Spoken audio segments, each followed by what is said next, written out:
Há um peso silencioso que muitos carregam no coração. O peso da culpa. É um peso que não se vê, mas se sente no corpo, na respiração curta, no olhar que evita o céu, na oração que não consegue sair da boca. É como se cada erro fosse um muro, e quanto mais falhamos, mais alto ele se ergue diante de nós. Muitos acreditam que esse muro é definitivo, que ele nos separa de Deus para sempre. E nesse engano, milhares de cristãos se afastam, achando que o fracasso os desqualifica. Mas a verdade é outra. A Bíblia nunca diz que o erro é o fim. Pelo contrário, ela mostra que o erro é um chamado. Um chamado ao arrependimento, um chamado à graça, um chamado ao retorno. Billy Graham costumava dizer que o pecado não é um ponto final, mas um ponto de decisão.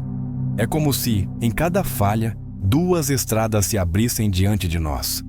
A estrada que corre de Deus e a estrada que corre para Ele. E o que você escolhe determina tudo. Talvez hoje você esteja no meio dessa encruzilhada, com o coração pesado, acreditando que precisa primeiro se consertar para depois se aproximar do Senhor. Mas escute com calma. Isso é uma mentira. É a mesma mentira que Adão acreditou no Éden, quando tentou se esconder depois de pecar. E ainda hoje essa mentira ecoa, tentando nos convencer de que somos indignos demais para buscar a presença do Pai. Charles Spurgeon dizia algo que desafia profundamente essa lógica. Quando você não consegue orar, ore ainda mais. Quando não consegue crer, clame ainda mais por fé. Ele entendia que a fraqueza não é motivo para recuar, mas motivo para depender mais. E isso muda tudo. A fraqueza não é a prova de que você deve se afastar. A fraqueza é o lembrete de que você precisa se aproximar. Assim como uma criança que tropeça e corre para os braços do pai, o erro deve ser o momento em que corremos para Deus, não para longe dele. A verdade é que Deus não se surpreende com a sua queda. Ele não é pego de surpresa pelo seu tropeço. Antes que você falhasse, ele já sabia. Antes que você caísse, ele já havia providenciado a cruz. E é exatamente por isso que Cristo morreu. Não para pessoas perfeitas, mas para pessoas quebradas, para corações despedaçados, para vidas que sabem o quanto precisam de redenção. Este vídeo não é sobre apontar o dedo para os seus erros, nem sobre aumentar o peso da sua culpa. Pelo contrário, este é um convite para que você enxergue cada falha como uma oportunidade. Oportunidade de se render, de confessar, de ser transformado. O erro não é um atestado de rejeição, mas um chamado de amor. O erro não é motivo para se afastar de Deus, é motivo para se aproximar dele. E é exatamente isso que vamos explorar juntos. Ao longo desta reflexão, você vai perceber que a culpa pode ser desmontada pela graça, que a santidade não é perfeição, que os fracassos podem se tornar degraus, que até os maiores tropeços podem ser usados como caminhos de dependência. Você vai descobrir que por trás de cada queda há um convite invisível. Voltar para os braços do Pai. Hoje, quero que você se permita ouvir não apenas palavras, mas o eco suave da voz de Deus dentro do seu coração. A voz que não condena, mas que chama. A voz que não afasta, mas que aproxima. A voz que não diz, acabou, mas que sussurra, filho, filha, volte para mim. Este é o início da nossa caminhada. Um caminho de reconhecimento, cura e esperança. Um caminho que começa no ponto onde muitos acham que tudo acabou, no erro. Mas aqui, o erro não é fim. É apenas o começo de uma aproximação mais profunda. Há uma dor secreta que poucos têm coragem de confessar. A culpa que insiste em sussurrar que não somos dignos de buscar a Deus. É uma voz interna quase invisível, mas persistente, que nos faz acreditar que precisamos resolver nossas falhas antes de nos aproximarmos do Senhor. Essa sensação paralisa. Ela cala orações antes mesmo que elas sejam formadas nos lábios. Faz o coração bater pesado, como se houvesse uma distância intransponível entre nós e o Criador. É como se o erro levantasse uma muralha diante da alma, e a cada novo tropeço, essa muralha parecesse mais alta. Mas a Bíblia revela um segredo que contradiz essa percepção.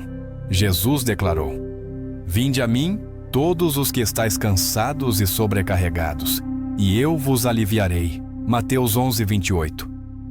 É uma frase que nos desarma, porque ele não exige que venhamos sem bagagens, sem marcas, sem falhas. Pelo contrário, ele nos chama justamente com o peso, com o fardo, com a culpa que carregamos. Ele não pede que nos limpemos para depois nos aproximarmos. Ele nos convida para que, ao nos aproximarmos, sejamos limpos. Essa é a lógica do Evangelho, mas muitas vezes insistimos em inverter a ordem.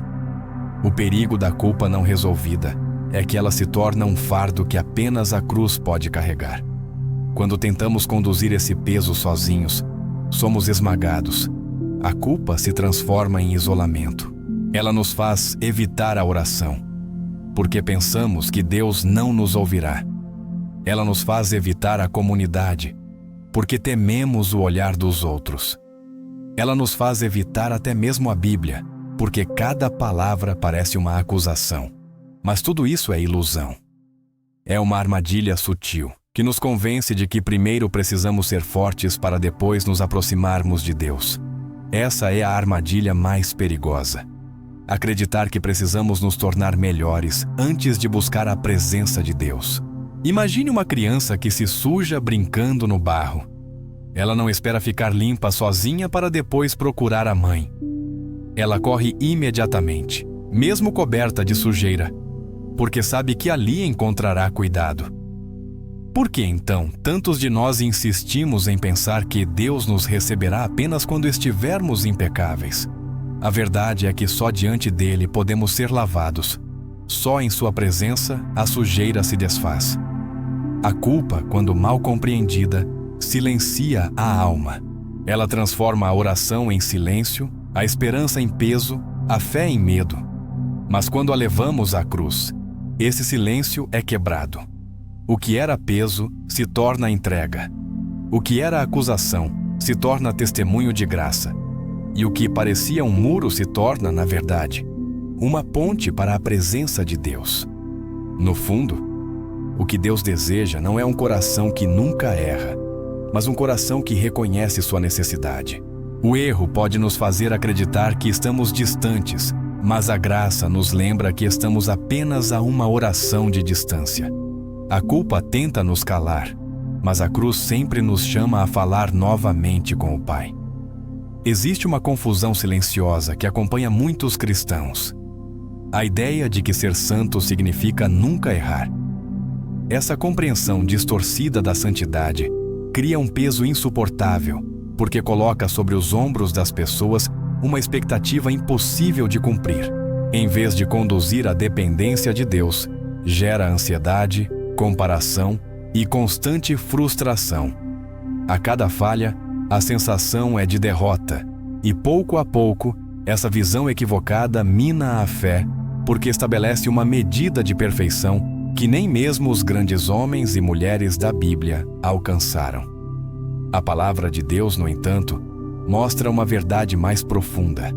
Quando Pedro escreveu: "Sede santos, porque eu sou santo", 1 Pedro 1,16. Ele não falava de impecabilidade, mas de separação. Santidade, na perspectiva bíblica, não é ausência de erro, mas um coração que se volta para Deus continuamente, mesmo depois das quedas. É viver em processo, em transformação, em dependência. É uma jornada diária de rendição, e não um estado intocável de perfeição. A revelação que liberta é esta: Cristo nos chama apesar da nossa imperfeição. Ele não espera que estejamos prontos para então nos aceitar. Ele nos aceita para então nos transformar. Santidade não é uma conquista humana, mas o fruto natural de um relacionamento vivo com o Senhor. É como uma árvore que cresce não por esforço, mas porque está enraizada em solo fértil. Assim também a vida cristã floresce, não por força própria, mas porque está enraizada em Cristo. O engano da perfeição cria uma espiritualidade artificial. Ela gera máscaras, onde a pessoa tenta aparentar força, mas por dentro sente fraqueza. Esse tipo de religiosidade alimenta a hipocrisia e rouba a alegria de caminhar com Deus.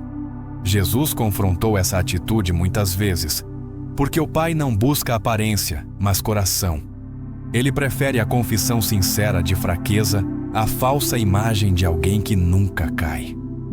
Quando entendemos que santidade é um relacionamento e não uma performance, a vida cristã se torna mais leve e autêntica.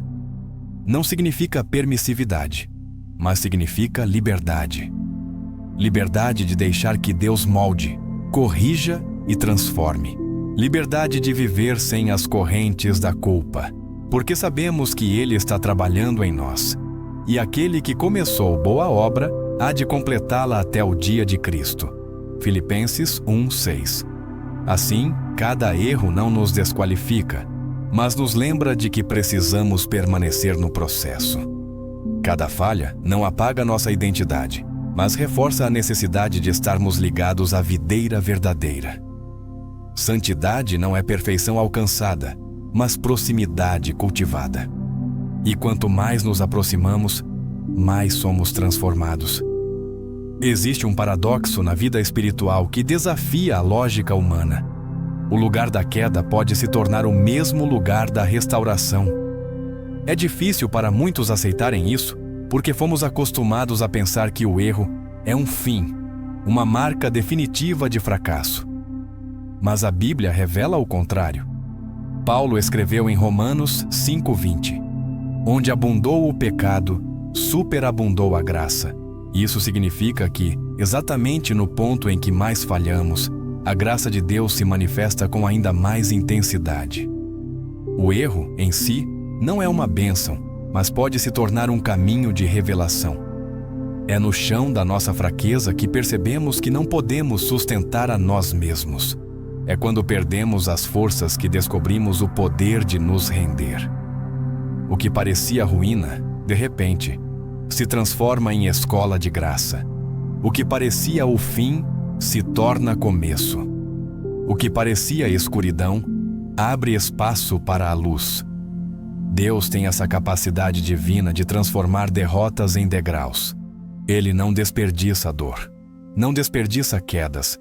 Ele usa até o que foi vergonha para nos moldar em dependência. E é essa dependência que fortalece, porque nos tira da ilusão da autossuficiência. O exemplo de Pedro ilustra isso de forma poderosa. Ele negou Jesus 3 vezes exatamente no momento mais decisivo, o que poderia tê-lo marcado para sempre como alguém indigno de servir. Mas Cristo, em sua infinita graça, restaurou Pedro no mesmo cenário da sua dor. À beira de uma fogueira, junto ao mar da Galileia, no lugar onde ele havia caído. Ali, em João 21, Jesus não o condena, mas o convida a reafirmar seu amor. Tu me amas? E a cada resposta de Pedro, uma ferida era curada, uma culpa era lavada, uma nova missão era entregue. Isso nos mostra que o erro não é um ponto final, mas um ponto de encontro com Cristo. O que para nós parece fracasso irreparável, para Deus é oportunidade de demonstrar sua graça em medida ainda maior. Ele não se assusta com nossas falhas, porque já as viu antes da fundação do mundo. A cruz foi o lugar onde todas elas foram carregadas. Assim, o erro, quando entregue aos pés do Senhor, deixa de ser prisão e se torna passagem. Deixa de ser vergonha e se torna testemunho. Deixa de ser derrota e se torna caminho de graça. O que pesa hoje sobre o coração pode se transformar amanhã em memória de restauração, lembrança de que, no lugar mais sombrio, fomos alcançados por uma luz que não se apaga. Há um inimigo silencioso que não vem de fora, mas se instala dentro de nós. Ele não grita, não se mostra de imediato, mas vai corroendo a alma pouco a pouco. É a autossabotagem espiritual. Ela se manifesta quando o coração, ferido pela culpa, começa a acreditar que já não é digno de buscar a Deus. Quando o erro se repete, a mente se fecha em um ciclo de acusações internas. Eu não sou capaz. Não adianta mais tentar. Deus não vai me ouvir dessa vez. Aos poucos, a fé vai sendo substituída por silêncio, e o silêncio vai dando lugar ao distanciamento. Esse processo é perigoso porque acontece de forma sutil. O cristão não percebe que está se afastando. Ele ainda mantém algumas práticas, ainda fala de Deus, mas já não encontra forças para orar de verdade. A oração vai se tornando rara, a palavra vai ficando fechada e a alma isolada. É nesse terreno seco que a vergonha cria raízes. E a estratégia do inimigo é clara: transformar a lembrança de cada erro em um abismo de vergonha, até que o coração já não consiga levantar os olhos em direção ao Pai. A Bíblia, porém, revela um caminho totalmente oposto. Tiago 4,8 nos lembra: chegai-vos a Deus, e Ele se chegará a vós. Não é um convite condicionado à perfeição, nem restrito a quem nunca falhou. É uma promessa aberta, universal, inclusiva. Sempre que damos um passo em direção ao Senhor, Ele vem ao nosso encontro. O problema não é a queda em si, mas a escolha de permanecer distante. A autossabotagem faz exatamente isso. Nos mantém longe da fonte, quando o único lugar onde poderíamos ser restaurados é justamente na presença de Deus. A vergonha nos empurra para longe, mas a graça nos chama para perto. A culpa nos diz: não vá, você não merece. Mas a cruz responde: já está pago, você é bem-vindo. Enquanto a autossabotagem tenta silenciar a oração, o Espírito Santo nos convida a levantar a voz, mesmo com palavras frágeis, mesmo com lágrimas, porque cada súplica sincera, ainda que quebrada, é ouvida pelo Pai. O inimigo sabe que, se nos mantiver longe da presença de Deus, ele terá vencido. Mas toda vez que, mesmo em fraqueza, nos aproximamos do Senhor, a verdade prevalece. A proximidade é maior que o erro. A graça é mais forte que a acusação. E a voz de Deus cala qualquer condenação. A autossabotagem pode até tentar nos aprisionar, mas não pode resistir ao chamado da presença daquele que nos espera de braços abertos. A história de Davi é uma das mais belas demonstrações de como Deus lida com aqueles que erram, mas não desistem de buscá-lo. Davi foi ungido rei, venceu gigantes, liderou um povo e escreveu cânticos que atravessaram os séculos. Mas ao mesmo tempo, ele caiu de forma terrível. O adultério, a mentira, o abuso do poder, o homicídio. Seus pecados foram graves e expostos diante de todos. Ainda assim, a Bíblia o descreve como um homem segundo o coração de Deus. Atos 13, 22. Como isso é possível? O segredo não estava em nunca falhar, mas em como ele respondia ao seu próprio erro. O coração de Davi era quebrantado. Quando confrontado, ele não fugia, não justificava, não endurecia a alma. Ele se voltava imediatamente para o Senhor. O Salmo 51 é o retrato dessa alma em desespero e rendição. Cria em mim, ó Deus, um coração puro e renova dentro de mim um espírito inabalável. Essas palavras não nasceram de um lugar de perfeição, mas de profunda consciência de pecado e da absoluta necessidade da misericórdia divina. Davi sabia que sem a presença de Deus não havia vida. Por isso, cada queda se tornava um clamor, e cada clamor o reconduzia ao coração do Pai. A metáfora do oleiro e do barro se aplica perfeitamente aqui. Davi foi como um vaso que se quebrou em muitas partes. Aos olhos humanos, parecia impossível que fosse útil novamente. Mas Deus, como oleiro paciente, recolheu os pedaços e os moldou em algo novo. O vaso marcado pelas rachaduras não foi descartado. Pelo contrário, tornou-se testemunho da habilidade do oleiro e da grandeza da sua graça. Assim também é com cada coração arrependido. Deus não o rejeita, mas o restaura, dando-lhe uma nova forma e um novo propósito. O segredo de Davi, portanto, não estava em sua força, nem em sua impecabilidade. Estava em sua capacidade de se levantar e voltar para Deus sempre que caía. Ele descobriu que a verdadeira grandeza não consiste em nunca errar, mas em nunca desistir da presença do Senhor. O que o diferenciava não eram suas vitórias externas, mas a sua fome interior por Deus, mesmo em meio ao fracasso. E é isso que torna sua história tão próxima de nós. Porque assim como Davi, também tropeçamos, também carregamos erros que nos envergonham. Mas a mensagem é clara. Cair não define quem somos diante de Deus. O que nos define é a decisão de levantar e continuar. Davi foi lembrado como homem segundo o coração de Deus, não porque viveu sem falhas, mas porque nunca abriu mão de buscar o Senhor, mesmo em meio às suas maiores falhas. Existe um segredo espiritual que transforma o erro em oportunidade: a disciplina de transformar cada queda em oração. Muitos, quando falham, permitem que a culpa se torne um abismo que os separa de Deus. Mas aqueles que compreendem a graça aprendem que a oração é o caminho imediato de retorno. É ali, no momento em que o peso do erro ainda está vivo, que a alma pode escolher correr não para longe, mas para perto do Senhor. O erro, levado à cruz, deixa de ser acusação e se torna redenção. Essa prática não nasce de fórmulas, mas de sinceridade.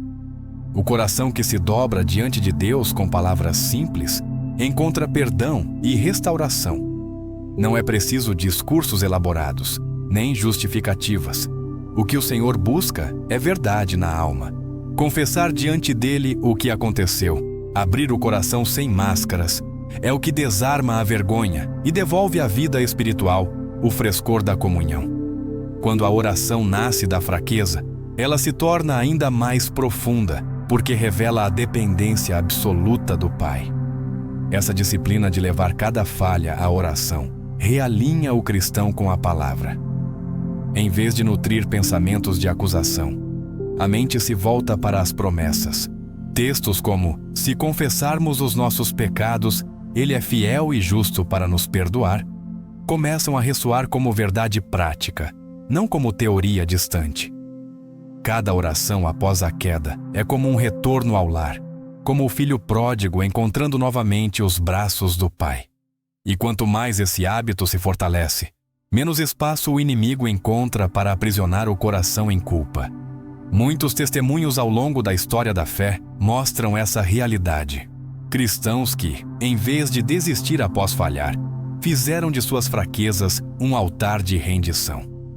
E foi nesse altar que encontraram a força para prosseguir. Cada lágrima diante do Senhor se tornou semente de esperança. Cada oração em meio à dor se transformou em combustível para recomeçar. É assim que o erro, ao invés de afastar, se torna uma ponte para experimentar o amor de Deus de forma ainda mais intensa.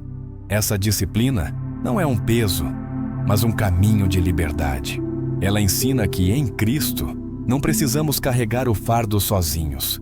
O que nos derruba pode se transformar naquilo que nos eleva, porque toda queda entregue em oração é um convite para que a graça trabalhe em nós.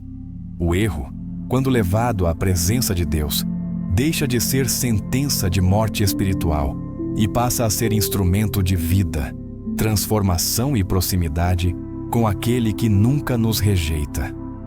A cruz é o ponto central onde todas as nossas culpas e fragilidades encontram resposta. Ela não é um lembrete da distância entre Deus e o homem, mas da proximidade que Cristo conquistou no lugar mais improvável, o da dor, da falha e do pecado. É diante dela que compreendemos que Deus não nos rejeita na falha, mas nos chama a conhecê-lo justamente nela. Quando o coração se sente esmagado pelo erro, é para a cruz que ele deve olhar, pois ali está a prova eterna de que não existe condenação para os que estão em Cristo Jesus. A cruz revela que o amor de Deus não foi construído sobre a perfeição humana, mas sobre a necessidade humana. Jesus não veio por aqueles que se consideram fortes, mas pelos que reconhecem suas fraquezas. Eu não vim chamar justos, mas pecadores ao arrependimento, disse ele. Essa é a revelação que muda tudo. A queda não é motivo para fugir da presença de Deus, mas para buscá-la com ainda mais urgência. A cruz se ergue como o marco da graça, mostrando que a restauração começa exatamente no ponto da ferida. Assim como o filho pródigo foi recebido pelo Pai com braços abertos, também nós somos acolhidos quando voltamos ao Senhor, mesmo depois de nossas falhas. O filho esperava rejeição, punição, talvez frieza, mas recebeu abraço, festa e reconciliação. Essa imagem ecoa a mensagem da cruz. Não importa quão distante alguém tenha ido, o retorno é sempre possível, porque o amor do Pai é maior que qualquer erro. A vergonha tenta nos convencer de que não somos mais dignos, mas a cruz responde que já fomos declarados aceitos no amado. A proximidade que a cruz nos oferece não é abstrata, mas profundamente prática. Ela nos lembra que o caminho até Deus está sempre aberto, que não há barreiras intransponíveis quando o sangue de Cristo já foi derramado. A cada queda, a cada arrependimento sincero, a cruz se torna um altar de recomeço. Ali o coração encontra forças para levantar e seguir, não porque merece, mas porque já foi alcançado pela misericórdia. Quando olhamos para a cruz, entendemos que o erro não é o fim da jornada espiritual, mas um ponto de reencontro com a graça. É ali que o amor de Deus se revela mais forte que a acusação, mais profundo que a vergonha, mais duradouro que a culpa. A cruz nos ensina que não importa quantas vezes falhemos, o caminho para a presença do Pai nunca será fechado. Sempre haverá braços estendidos, sempre haverá perdão, sempre haverá recomeço. Chegamos ao fim desta reflexão, mas não ao fim do chamado que ela desperta. A verdade é que muitos ainda vivem aprisionados na crença de que falhar é o término da caminhada espiritual, como se um erro fosse suficiente para anular o amor de Deus. Mas a mensagem que ecoa ao longo de toda a Escritura é justamente o contrário. A falha não é o fim, mas o início de um encontro mais profundo com a graça. Em Cristo, não há ponto final escrito pela culpa.